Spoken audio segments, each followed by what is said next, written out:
Moitas veces encontrase contradictorio o feito de contar e o feito de ler. Antes intentei transmitir a idea de que é a mesma familia de actividades, contar oralmente ou ler para outros é unha maneira de transmitir ficción e, polo tanto, vida.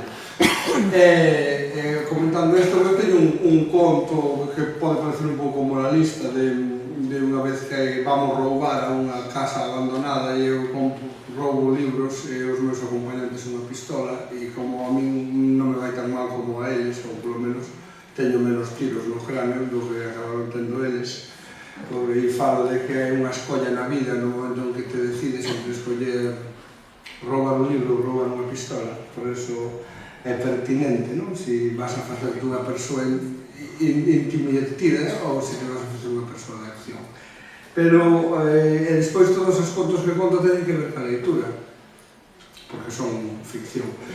E entón non vou contar nada do meu repertorio, sino unha experiencia que me pareceu moi interesante que tive en Santo Domingo, cando participei ali en 2009 Poetas por Kilómetro Cuadrado.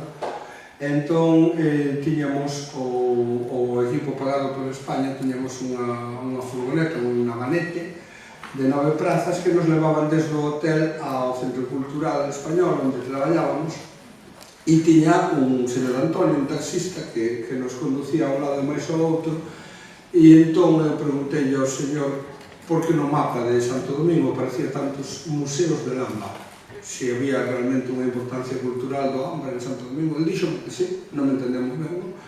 E dixo, pero ¿cuál me recomiendas, Antonio? Dice, vaya usted al de la Plaza del Corregidor, es el mejor museo del ámbar de la ciudad. Ah, son cristianos como yo. Tengo que ir sorprendido y dije, ¿no son cristianos? Sí, usted es cristiano, sí. ¿Y los otros que son? Católicos. E entón me dei conta que ele era un deses evangelistas que a súa actividade espiritual chaman de ser cristiano e consideran que os católicos non o son. A gran diferencia entre os protestantes e os católicos é que os católicos leronlle sempre a Biblia. Había alguén autorizado para ler e para seleccionar o fragmento. E os protestantes tiveron a grande aportación da libre interpretación que eles leen a Biblia, por eso se venderon tantas Biblias. Andaba a xente por aí vendendo para que a xente coñecese de primeira mão a palabra de Deus. E iso é unha gran diferencia, se lees ou che leen. Sobre todo se che escollen a leitura ou a buscas ti, roubando ou por calquera outra. Entón eu, como era un home preparado na Biblia, dixenlle, explícame por que el rei David cometeu tantas atrocidades, asesinatos, como hizo que muriesen soldados, por que quería fallarse a sus mujeres, e como este tipo tan instintivo e tan injusto es de la familia de Jesús del Salvador, como es un antepasado de María. Y dice, sí, pero Samuel dice que le dijo, lo visitó en el palacio y le dijo, la espada nunca faltará en tu casa, porque tú fuiste injusto y porque tú hiciste morir a un hombre honesto, porque te llamaba la llamada de la carne. Y por eso el niño que le hizo a aquella mujer nació muerto. Digo, no me parece muy justo también que la mujer aborte, porque el rey le decía un cabrón. Entonces, seguimos conversando de todo esto y falamos moito de como o rei David, dunha maneira que nos ocultan, era polígamo. Tiña moitas mulleres e como rexeita a Micola, a filla de Saúl, e despois rouba ao seu marido, e entón eu solteille o maravilloso poema de Álvaro Cunqueiro que lle dedica a Paltiel, o home a quen David lle rouba a muller. E dixenlle así un día na furgoneta, dixenlle en español, o poema é así: eu son Paltiel, fillo de Laís, a quen Micol lle foi dada por muller, e cando o rei David me reclamou, fun chorando atrás dela de a cidade de Baixurín, e desde aquel día todo o pan que levo á boca está duro, todo o mel que como acedou. Moitas noites penso que volve o resplandor daquela branca carne, e é só o día que nace.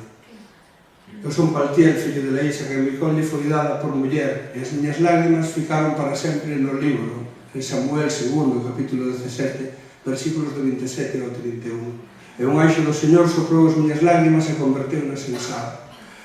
Micol chapuzábame cos dedos cheos de agua cando sacaba no caldeiro do pozo. Agora estou só, á porta da casa, como un can. O que non sei eu é porque Yahvé quixo que a miña desgraza ficase para sempre escrita en Samuel, capítulo 17, versículos do 27 ao 31. Mas de un que o lea, ainda de pensar que fun un cornudo.